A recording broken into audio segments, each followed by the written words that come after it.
Every year, on his birthday, an old and very rich man named Henrik Vanger gets a strange gift in the mail. It is a simple flower pressed flat and put inside a frame. There is no name on the package, and no one knows who sends it. This has happened for more than 40 years. When Henrik opens the gift this time, he breaks down and cries. The flower reminds him of his great-niece Harriet. She was 16 years old when she disappeared from the family's island many years ago, and no one ever found out what happened to her.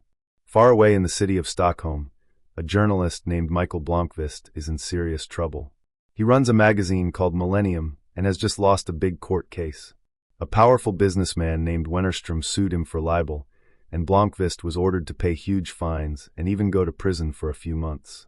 His reputation is ruined, and his magazine is in danger. Blomkvist does not know it yet, but someone has been watching him very closely.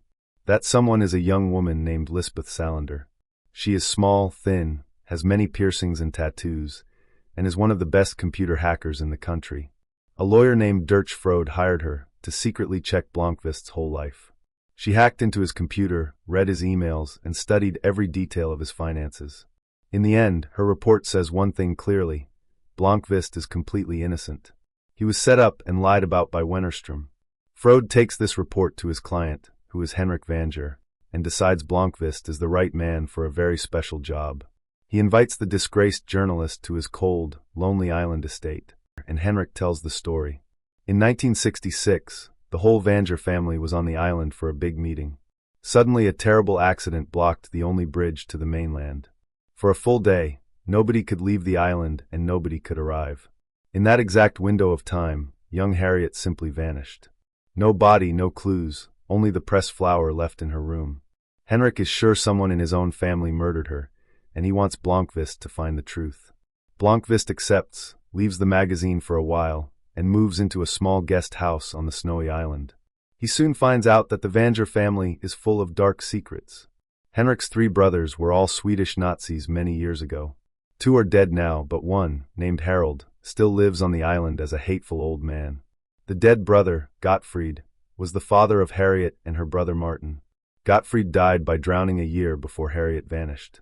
Martin, now grown up, runs the family company and lives a quiet, polite life nearby. While Blomkvist starts digging into the past, Lisbeth Salander's own life falls into a horrible nightmare.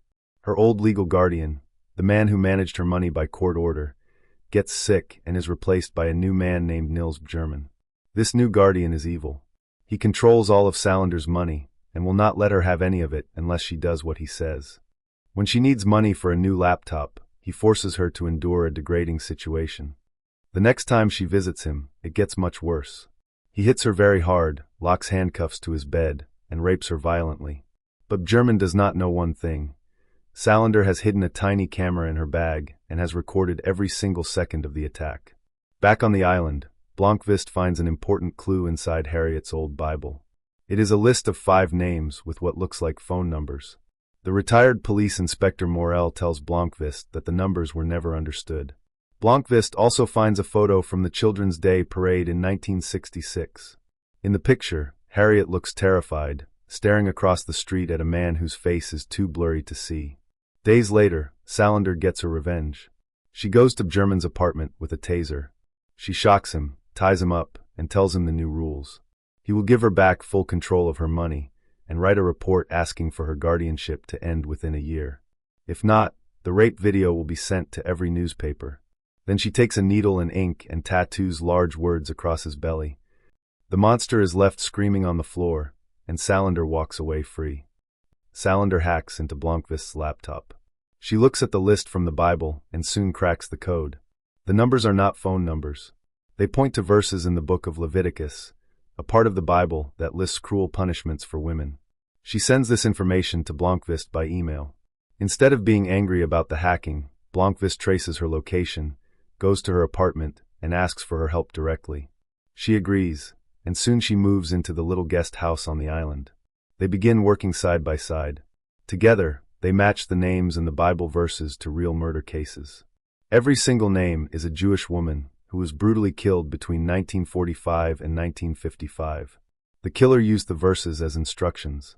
It is clear the murders were driven by hate, and the trail leads directly into the Vanger family's Nazi past. At this point, the family pushes back hard. Henrik has a heart attack and is taken to the hospital unconscious. Son Martin and the cold-hearted Isabella try to force Blomkvist to stop the investigation. Someone in hunting clothing shoots at Blomkvist while he is jogging through the woods, nearly killing him. Inspector Morel provides the last missing name from the Bible list. It is Gottfried's old secretary, who was killed just before Gottfried drowned himself. Blomkvist now suspects the last living Nazi brother, Harold. He breaks into Harold's decaying house, but Harold fights back. Suddenly Martin appears, pretends to rescue Blomkvist, and takes him to his own house. Once there, Blomkvist drinks some wine and soon feels his body go numb. He has been drugged. At the cottage, Salander is checking old travel records from the family company. She makes a terrifying discovery. The killer's travel dates do not match Harold. They match Martin and his dead father Gottfried perfectly.